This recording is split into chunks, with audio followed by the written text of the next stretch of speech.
So this is a very short clip that I want to show you of the former U.S. ambassador to Russia. And he's asked about, Ukraine joining NATO. Take a look at what he says, and then we'll discuss. In 2021, we kept reiterating that Ukraine was going to join. We kept saying that over and over again. So our diplomats are lying? Yes. Yes, that's the real world, guys. Come on, I get that, but you could. That's the real world. Wait a sec. Our diplomats are lying all the time, yet the Russians should trust them when they offer assurances. No. And we shouldn't. Please. No, but here's my question: if Ukraine membership in NATO is really, realistically off the table, just not going to happen, nothing for Russia to worry about, why shouldn't NATO take it back? Say, we've rethought the matter. We no longer want to consider Ukraine for NATO membership. If it's never going to happen, why not do a very simple thing that might help unwind this? Because that would be an invitation for Russia to invade. And as you know, Russia, already happened. The United States. My God. That was 1 minute. And it's full of nuggets, full of golden nuggets to explore. Really, just wow. Can you believe this guy was the ambassador, the U.S. ambassador to Russia? Right here, this guy. And he's proudly saying, yeah, we lie all the time. It's like Mike Pompeo. You remember Mike Pompeo? Yeah, he was Donald Trump's Secretary of State.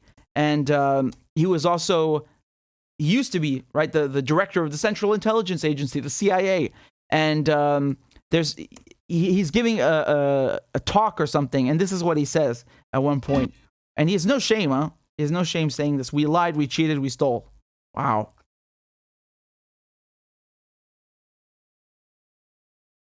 When I was a cadet, what's the cadet motto at West Point? You will not lie, cheat, or steal, or tolerate those who do. I was the CIA director. We lied, we cheated, we stole. It was like we had entire training courses. They're so shameless, man. So going back to Ukraine, the host, the moderator asks a very good question. Like, if it's not on the table, if Ukraine, joining NATO is not on the table, why don't you just walk it back? Just tell the Russians on paper, Ukraine is not joining. And then this idiot says that that will just give Russia an excuse to invade. What on earth does that even mean? You say that Russia already invaded Ukraine. So what the hell are you talking about? Oh, it will give Russia an excuse to invade. Russia's already invaded. You keep telling us. Seriously, look at this. This drives me mad. Membership in NATO is really. No. And we shouldn't. Please. No, but here's my question. If Ukraine membership in NATO is really, realistically off the table, just not going to happen, nothing for Russia to worry about, why shouldn't NATO take it back? Say, we've rethought the matter. We no longer want to consider Ukraine for NATO membership. If it's never going to happen, why not do a very simple thing that might help unwind this? Because that would be an invitation for Russia to invade. And as you know, Russia, that's already happened. The United States. Oh my God. Like, I can't believe that these are actually like adults and people who work in politics. I just can't believe it. I cannot believe that these people are supposed to be serious. How can you take them seriously? They're like children. Wow. So once again, there's another point that the moderator makes. He says that if you lie all the time, meaning that U.S. diplomats, then why should the Russians trust you? He didn't like that. Did you notice he didn't say anything? See, that's the thing. In 1990, there were talks about reunification, okay? They wanted to reunite West and East Germany. And so they were speaking with the Russians, with the Soviets, and the Soviets said, we will support German reunification on one condition. That condition is you do not expand eastwards, right? You don't expand NATO eastwards towards us, towards Russia. And there when meetings take place, there's something called minutes. Minutes is basically somebody writes down what they're discussing, right? It's to keep it on record. And we have the minutes of those meetings. They were published by Der Spiegel, which is a German news outlet. And you can see clearly that the West, the British, the Americans, told the Russians, fine, we will not expand past the Elbe. So, Michael McFaul is, really just substantiating the fact that they lie. We know they lied because they promised Russia not to expand, and they did it. They broke their promise. They lied. Under, virtually every president, just increasing more and more eastwards. And he thinks this is a joke. I mean, this guy is like some drunk hooligan. Seriously. Do you know what kind of nonsense he's written before? I mean, you're not going to believe this. The tweets that this guy puts out, my goodness. This is what he wrote. The same guy, right? Former U.S. ambassador to Russia. Quote, "There are no more innocent, neutral Russians anymore. Everyone has to make a choice. Support or oppose this war. The only way to end this war is if hundreds of thousands, not thousands, protest against this senseless war. Putin can't arrest you all." So, he's basically saying that all Russians are complicit. And, this sort of language, what it leads to, right? It's basically like dehumanizing the enemy. Again, very sad that it's quote unquote the enemy, but that's what it is. It's basically dehumanizing Russian civilians and making them targets. And he said some ridiculous stuff also with, what was it again? Something. Yeah, it was this one. I think it was this, look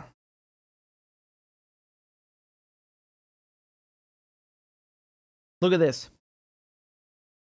Another tweet that he put out.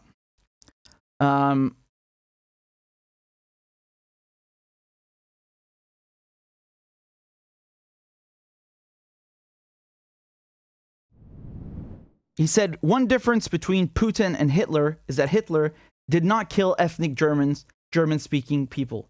Putin slaughters the very people he said he has come to liberate." My God. I think, didn't we have the clip of it somewhere? Here it is. Take a look. And I want to just say one other thing. I was just on Ukrainian television just 30 minutes ago. Brave journalists, just like our team covering the war there in Kiev. And one of the commentators said something interesting about how horrific this war is. And remember, these are people who suffered under fascism, that fought the Nazis. As the Nazis came and then the Red Army came back through. One of the Russian journalists said, there's one difference between Hitler when he was coming in and Putin. Hitler didn't kill ethnic Germans. He didn't kill German-speaking people. That's I think people need to remember that when we're talking about cities like Kharkiv and Mariupol and Kiev, there are large populations there, up to a third and sometimes as much to a half that are Russian speakers and are ethnic Russians. And yet Putin doesn't seem to care about that. He slaughters the very people he said he has come to liberate. Wow.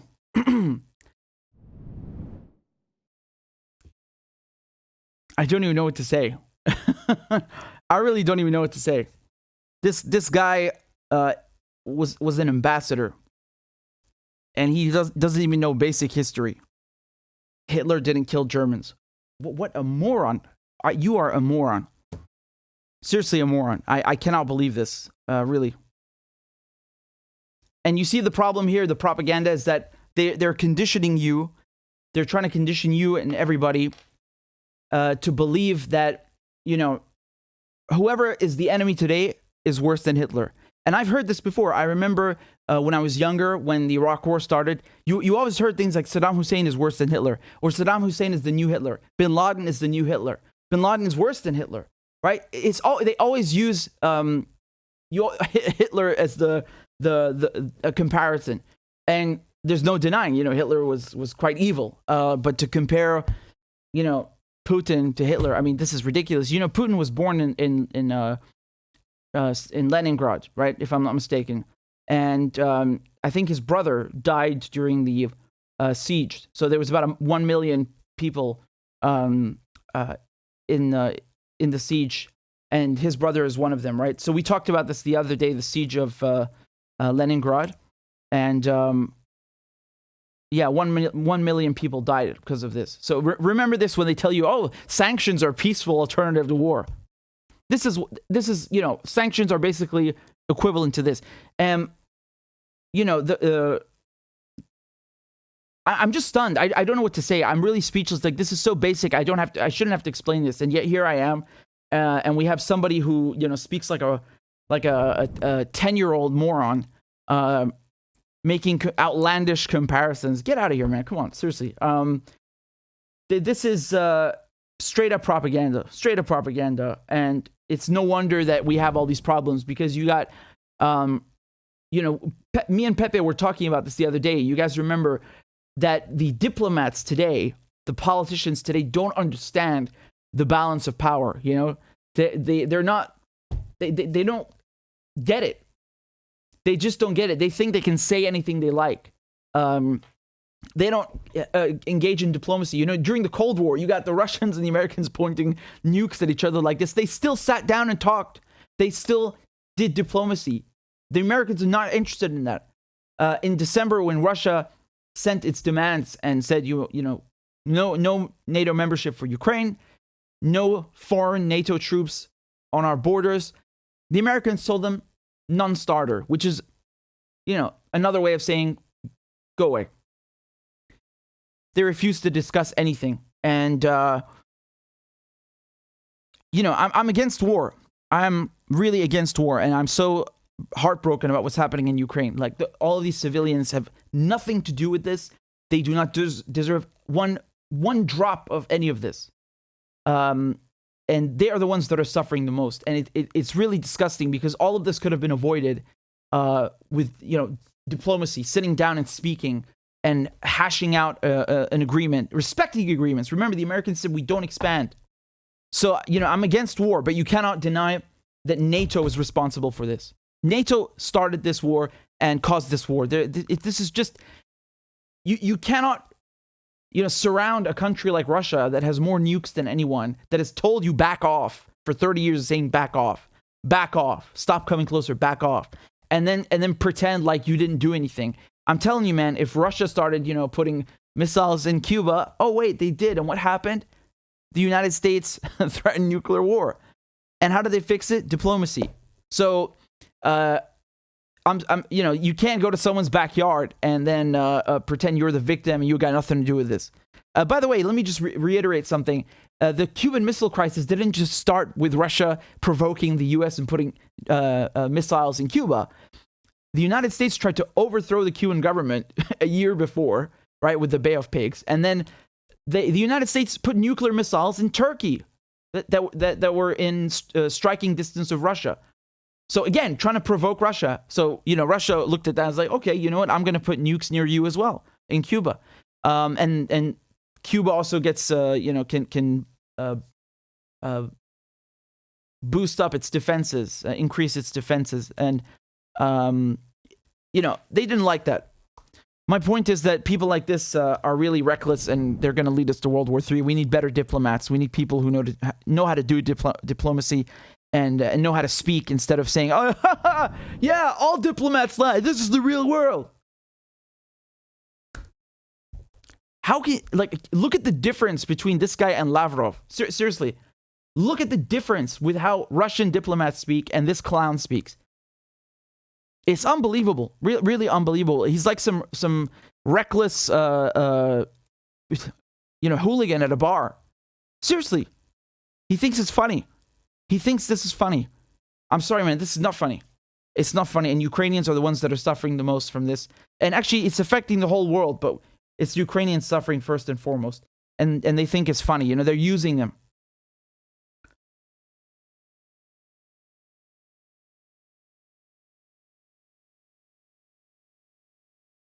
Look at what else he tweeted. He said here, I wonder if Russian soldiers are confused when they never find any swastikas when invading Ukraine. Or they just don't care. They just kill anyway. Thoughts? Yeah, he's funny. Right? He's very funny. I've seen more pictures than I can count of captured Ukrainians with swastikas and so on. Again, I'm not saying all of them are, but enough. And they said the same thing with ISIS and Al Qaeda. Like, oh, it's just a tiny minority. The bulk of the fighters are moderate rebels. Yeah, the bulk of the moderate fighters. Sorry, the bulk of the fighters. These moderate rebels suck on the battlefield. The ones that are actually making gains and advancing are the battle-hardened extremists in Al Qaeda. So obviously they fucking matter the most. No matter what the percentage is or how little or few there are of them, they are the ones that are, changing the situation on the ground. And the same thing in Ukraine. You got people that have been receiving NATO training, and now they're throwing literally fucking billions of dollars in weapons. And we know that the Azov are one of the most battle-hardened, or shall we say, one of the most well-equipped and well-trained. Yes, they don't make up the bulk of the Ukrainian National Guard. They're still part of it, though, and they're still effective, and they call the shots and affect the situation on the ground. So acting like they don't matter, this is ridiculous. Come on, this is a joke. They're really just insulting people's intelligence, I'm honestly stunned at his behavior. It's kind of shocking. Again, just go watch how Lavrov speaks, the Russian foreign minister, and how Michael McFaul speaks, and look at the difference. Look at the difference.